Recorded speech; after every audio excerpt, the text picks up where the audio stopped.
அன்னைக்கு நீ நம்ம மொத்த கிளானையும் வெட்டி சாச்சப்போ ஒருத்தனை பத்தி என்கிட்ட சொன்ன. நீ கொல்லாத இன்னொரு உச்சியா அவன் கண்டிப்பா உன் கூட்டாளியா தான் இருக்கணும். ஆனா ஏன் உனக்கு அது மேல ஆர்வம் ரொம்ப அதிகமா இருக்கு? உன்னை கொன்னதுக்கு அப்புறம் அவனை தான் கொல்ல போறேன். அதுக்காக தான் கேக்குறேன். கொல்ல போறியா? சாலா நீ யாருடா? பதறவன் போலியே எடுத்து அவனை போடணும்டா.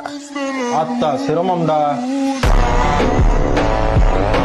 நீ எல்லாம் திரும்ப பிறந்து வந்தாலும் என்ன மாற்றாங்க. கமான் கபிலா. சிரிக்கிறானி.